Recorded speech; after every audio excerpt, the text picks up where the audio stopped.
오늘 저녁에 이제 디도서 3장 말씀 저희가 읽었습니다. 아시는 대로 디도서 마지막 부분을 읽겠습니다. 디도서는 바울이 사역자 디도에게 보낸 서신이었습니다. 개인 서신이죠. 사도 바울이 디도라고 하는 개인 사역자에게 보낸 서신입니다. 목회의 지침을 여러 가지 주고 있습니다. 그래서 이제 우리는 목회 서신이라고 하면서 이 디도서를 읽어오고 있습니다. 하지만 여러분, 디도서는 바울이 사역자 디도에게 개인적으로 쓴 서신이기도 하지만 디도만 읽는 게 아니고 교회가 읽는 서신입니다. 우리 교회가 읽고 그 당시 교회도 읽었습니다. 바울은 그 당시 교회가 읽을 것을 전제로 해서 그 당시 교회가 읽을 것을 예상해서 디도서를 썼습니다. 오늘 말씀 디도서 3장 15절 마지막 끝부분에 보시면 은혜가 너희 무리에게 있을지어다 이렇게 했습니다. 만약에 디도 개인에게 쓴 서신이면서 디도가 혼자서 몰래 보라, 디도 혼자서 몰래 보는 것이라면 너희 무리라는 말을 쓸 필요가 없죠. 은혜가 너에게, 디도 너에게 있을지어다 이렇게 해야 되거든요. 그런데 너희 무리에게 있을지어다 그랬어요. 헬라어로는 너희 모두에게, 여러분 모두에게 있을지어다. 여러분 모두, 여러분이라고 하는 말, 너희들 모두라는 말, 이 말씀 속에 보시면 이것은 그 당시 그레데 섬에 있는, 그리고 디도가 목회하고 있는 교회 성도들이 이 말씀을 읽을 것을 예상하고 있고 또 그러한 내용들을 이제 서신 가운데서 보내고 있는 것입니다. 오늘 말씀이 이제 바울이 디도에게 보내는 마지막 부분이 되겠는데요. 여기에는 세 가지 부탁을 합니다. 아주 개인적인 부탁입니다. 바울이 디도에게 주는 개인적인 부탁. 개인적인 부탁이면서 사실은 교회적인 부탁입니다. 그 부탁 세 가지를 오늘 이제 12절, 13절, 12절, 14절 각각 한 가지씩 오늘 이제 하려고 합니다. 이를 통해서 디도서를 마무리 지으려고 합니다. 첫 번째 부탁이 뭘까요? 12절입니다. 12절에 보면 바울이 첫 번째 개인적인 부탁을 하고 있습니다. 그 내용은 뭐냐 하면 빨리 오라는 것입니다. 12절, 내가 아데마나 두기고를 네게 보내리니 그때 네가 급히 니고볼리로 내게 와라. 내가 거기서 겨울 지내기로 작정하였노라. 첫 번째 부탁은 디도로 하여금 바울에게 오라는 것입니다.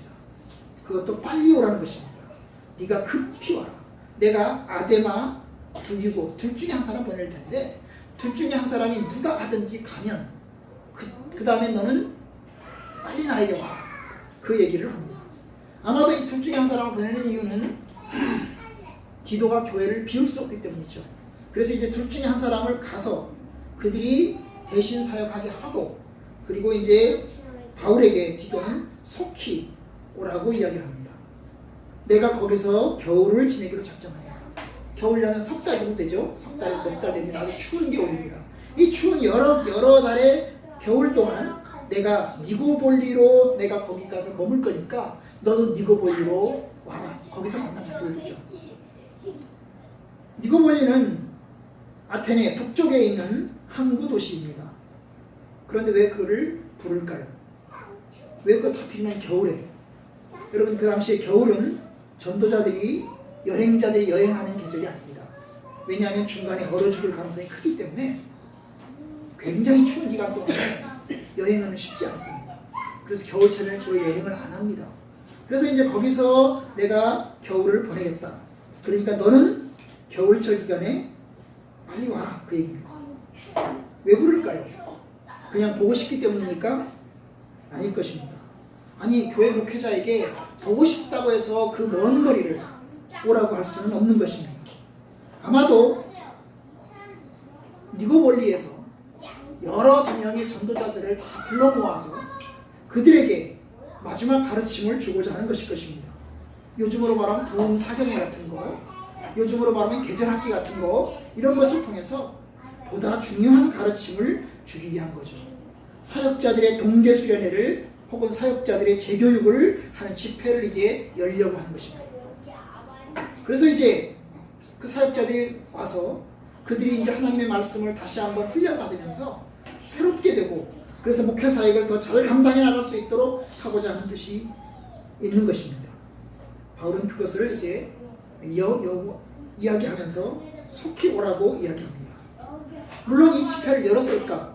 겨울철에 이 집회를 열었을까? 과연 디도가 겨울 되기 전에 미국으로 가서 바울을 만났을까? 성경학자들은 아마 못 만났을 것으로 생각합니다. 아마 이 집회를 열지 못했을 것으로 생각합니다. 왜냐하면 그 즈음에 바울이 잡혔기 때문에, 바울이 두 번째 2차 감옥으로 들어가게 되었기 때문에. 아무튼 간에 바울의 마음속에는, 바울의 중심 속에는 디도를 겨울철에 불러들여서 하나님의 말씀을 통해서 충분히 훈련하고 재교육하고 이걸 하기 위한 목적이 들어있는 것입니다. 누가 갔는지는 몰라요. 그러나 어쨌든 우리가 이 말씀을 통해서 배우는 건 뭡니까? 개교회에서 목회 사역을 하는 것도 중요하지만 사역자들에게 있어서 더 중요한 때가 있을 수 있다는 것입니다. 그게 뭘까요? 바로 재충전, 재교육, 이걸 통해서 다시 한번 목회를 가다듬고 기나견 목회 사역으로 들어가게 되는 것입니다. 이것을 무시하면 안 되겠죠, 그죠? 부엌칼을 쓰는 사람은 부엌칼을 쓰면서 동시에 칼갈이를 해야 되는 것입니다. 도끼를 쓰는 사람은 도끼로 나무를 자르면서 동시에 그 도끼를 무디게 하면 안 되는 것입니다. 그래서 날카로워질 수 있도록 더 잘 갈고 더 잘 준비하는 시간이 필요합니다. 하나님께서 그러한 기관들을 갖기를 원하십니다. 개교의 목회사역이 중요합니다. 훈련받는 시간이 아주 중요한 것입니다. 그걸 무시하면 결국 탈진하게 되고 번아웃하게 되는 것입니다. 바울은 그것을 요구합니다. 겨울 되기 전에 급히 내게 와라. 급히라는 말 아주 중요합니다. 두 번째 부탁 13절에 있습니다. 바울이 보내는 두 번째 부탁은 13절인데요. 그것은 전도자 두 사람을 이제 잘 대접해서 보내라는 것입니다.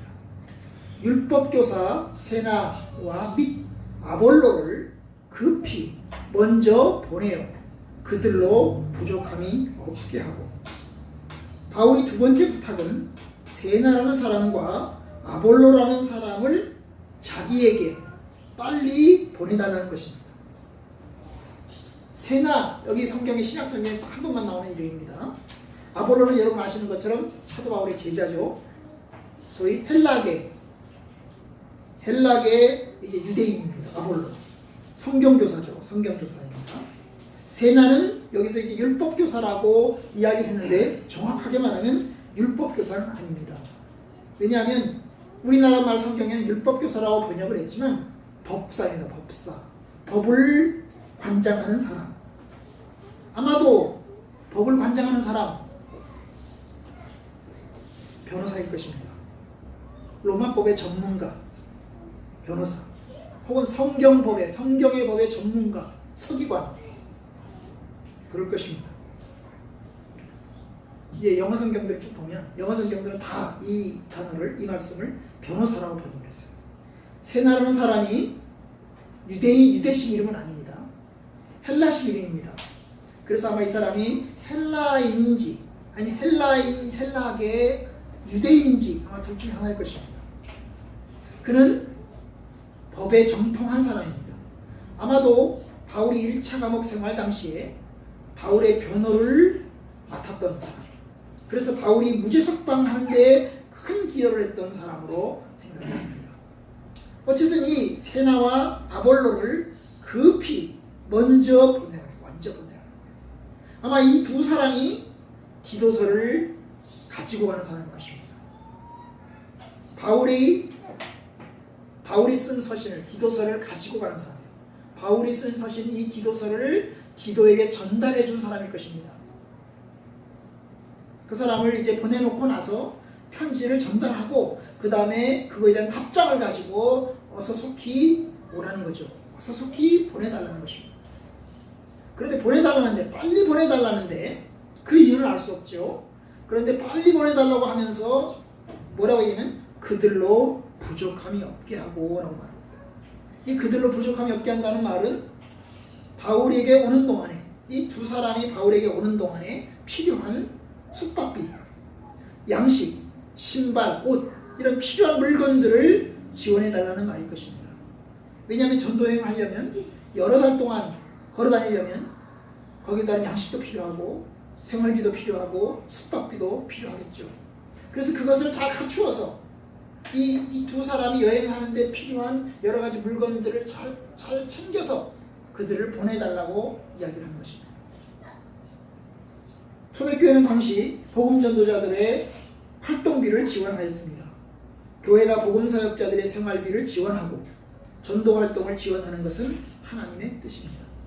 그리스도의 복음을 퍼뜨리는 일이 굉장히 소중하기 때문에 이러한 일을 중요하게 생각합니다. 여기서 이제 바울의 세심함이 느껴지죠. 그들을 빨리 보내달라 이렇게만 해도 되거든요. 율법교사 세나와 및 아볼로를 급히 먼저 보내요. 이렇게만 해도 되거든요. 그런데 그들로 부족함이 없게 하고 라고 하는 말씀 속에서 그들이 이제 필요한 물건들을 충분히 제공받으면서 바울에게 갈 수 있도록 요구합니다. 여러분 아시는 것처럼 바울은 자기 자신의 생활비를 요구하지 않았습니다. 자기 자신의 전도비를 교인들에게 요구한 적이 없습니다. 왜냐하면 그리스도의 복음에 장애가 될까봐 나는 내가 생활비를 버는 한이 있더라도 내가 나의 생활비를 달라고 요구하지 않겠다. 이런 이야기를 고린도 전서에서 이야기를 하고 있습니다. 그런데 다른 복음 사역자들에 대하여서는 요구하고 있죠. 그것이 하나님의 뜻이기 때문입니다. 비록 자기는 복음에 장애가 될까봐 나에 대해서 요구하지 않지만 복음 사역자들에 대한 생활비는 요구를 하고 있는 것입니다.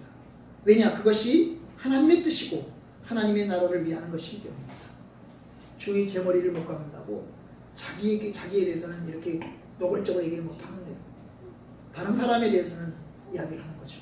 마치 목사님들이 이제 헌금 설교를 자기는 잘 못하고 부흥사를 모셔다가 이야기하는 거랑 비슷한 거라고 생각됩니다. 어쨌든 간 바울의 두 번째 부탁은 세나와 아볼레를 급히 먼저 보내달라는 거예요. 바울에게 필요한 일이기 때문에.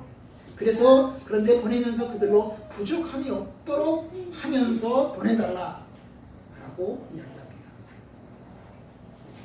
복음 사역자들을 지원하는 것 중요하고 필요한 일이다 그런 뜻입니다.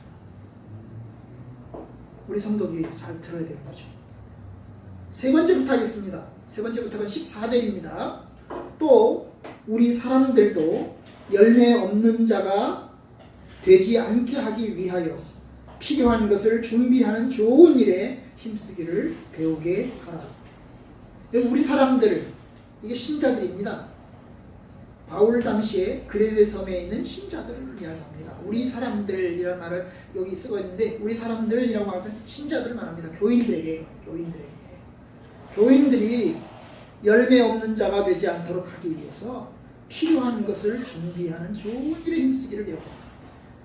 이게 좀 왔다 갔다 하니까 무슨 뜻인지 잘 명확하지 않으시죠? 우리 사람들을 배우게 해라. 그럼 뭘 배우게 하는 얘기입니까? 뭘 가르치라는 얘기입니까? 그 사람들을, 교인들을 가르치라는 얘기겠죠? 그럼 뭘 가르치라는 얘기입니까? 좋은 일에 힘쓰는 것을 배우고 가르쳐라. 그러면 좋은 일이 뭘까요? 선한 일, 좋은 일을 힘쓰는 건 뭘까요? 그것은 바로 앞에 나와 있는 13절에 나와 있는 이 세나와 아볼로를 보냄에 있어서 필요한 생활비를 이제 제공하는 것에 성도들을 가르치는 얘기입니다. 이 사람들, 이 신자들, 결국 사역자들을 지원하고 사역자들을 돕는 일을 가르치는, 그들이 배워야 된다는 것입니다. 빛과 소금의 역할을 감당할 수 있도록, 또 도움이 필요한 복음 전도자들에게 필요한 경비를 제공할 수 있도록 하라는 것입니다. 왜냐? 이것은 한편으로 열매 없는 자가 되지 않기 위한 것입니다. 열매 없다는 말은 하나님 앞에서 받을 만한 상급이 아무것도 없는, 왜냐하면 하나님께 드려진 것도 없고 주의 복음 사역자들을 위해서 헌신한 것도 없기 때문에 결국 그는 하나님께 받을 게 없는 거죠. 그래서 하나님께 받을 것이 없는 그런 사람 되지 않도록 하기 위해서, 열매 없는 자가 되지 않게 해서 열매가 있는 자가 되도록 하기 위해서, 하나님으로부터 받을 열매가 있는 자가 되도록 하기 위해서, 상급이 있는 자가 되도록 하기 위해서 결국 뭡니까? 좋은 일을 해야 된다는 것입니다. 좋은 일을 해야 된다. 필요한 것을 준비하는, 이 필요한 것이라고 하는 것이 13절에 나오는 그들로 부족함이 없게 하고 하는 이 부족함을 보충하는 것이 필요한 것입니다. 결국 바울은 디도로 하여금 그레데 섬의 신자들이 복음 전도자들을 지원하는 것에 나설 것을 결국 가르치라고 하는 거죠. 이게 부탁입니다. 결국 자기 책임과 의무를 다하는 교인들로 성장시키고 성숙하도록 하게 하라. 사실 저도 이것을 잘못합니다. 저도 우리 교인들에게 이것을 잘 가르치지 못했습니다. 어쩌면 제가 지난 1월달 첫 번째 주에 이제 주일 예배 시간에 헌금에 관한 가르침을 제가 조금 세게 이야기를 했는데, 아마 그것은 저에게도 굉장히 획기적인 일입니다. 근데 그것 때문에 이제 또 윤정이도 또 11조를 이제 어린이집 다니면서 시작하고, 그것이 얼마나 또 감사한지 모르겠습니다. 그렇습니다, 여러분. 신자들이 좋은 일을 하는, 열매 없는 자가 되지 않기 위해서 결국 필요한 것을 준비하는, 좋은 일에 힘쓰는 그러한 신자들이 돼야 되는 것입니다. 결국 이제 신자들을 가르치는 일, 그들이 아마 바울 서신을 이제 읽으면서, 이 그레데 섬에 있는 신자들이 이 바울 서신의 이 부분을 읽으면서, 우리가 복음 전도자를 지원해야 되는 거구나, 우리가 복음 전도자를 준비하기 위해서 최선을 다해야 되는 거구나, 이러한 것들을 깨달았으리라고 했습니다. 그뿐만이 아닙니다. 이 필요한 일, 좋은 일, 이것은 복음 전도자를 지원하는 것이 뿐만 아니라 가정과 직장과 사회에서 빛과 소금의 역할을 감당하는 것입니다. 무의도식하고 게으르는 삶이 아니라 부지런하게 성실하게 일하면서 자기 책임을 다하고 자기 몫을 다하고, 그리고 선한 일을 감당할 수 있는, 그리스도의 복음 사역을 위해서 최선을 다해서 섬겨나갈 수 있는 그런 선한 일을 힘쓰는 그런 자들로 가르쳐야 되는 것입니다. 만약에 교인들이 이기적인 교인들이 있다면 하나님의 말씀을 앞에서 섬기고 봉사하는 일을 등한히 하고, 또 자기만 알고 자기배만 채우려고 하고 자기 욕심만 채우려고 하는 그런 이들이 있다면 결국 하나님 앞에서 받을 열매가 하나도 없는 거죠. 받을 상급이 하나도 없는 것입니다. 그래서 하나님 앞에서 성숙한 교인들로 세워야 된다. 이것이 바울이 디도에게 주는 마지막, 디도서 3장 전체에서 우리가 마지막 부분에서 가장 마지막으로 하는 부탁인 것입니다. 개인적인 부탁이면서 복음 전도자에 대한 대우에 대한 부탁을 하면서 동시에 교인들이 그러한 역할을 감당해 줄 것을 부탁하고 있는 것입니다. 여러분, 우리가 이제 이 말씀, 디도서의 말씀을 오늘 이제 마지막 보면서 우리가 하나님 앞에서 우리 자신을 되돌아보고 또 재준비하고 재교육하고 이러한 것들을 잘 감당하는 것이 필요합니다. 저는 그게 우리 교단의 목사 장로 기도회가 그런 면에서 참 좋은 것 같습니다. 목사 장로 기도회를 통해서 이제 또 하나님의 말씀을 또 가르침받고 도전받고, 그것이 설교를 들을 기회잖아요. 저에게는 설교를 들을 기회 있고, 또 이제 여러 강사 교수님들을 통해서 또 좋은 가르침을 들을 수 있는 것이 참 유익한 것 같습니다. 저도 이번 목사장로 기도에서 이제 그 동성애와 관련된 그러면서 이제 이 마스이즘과 관련된 소광사 목사님의 설교, 그리고 울산대학 이정은 교수님의 설교를 강의를 제가 들으면서, 그리고 그분의 책도 제가 읽었습니다. 읽으면서 참 새롭게 또 하나님의 말씀 안에서 좀 더 하나님의 진리에 충실한 그런 설교를 해야 되겠다 이런 마음을 먹게 되었습니다. 저에게 좀 유익한 것 같습니다.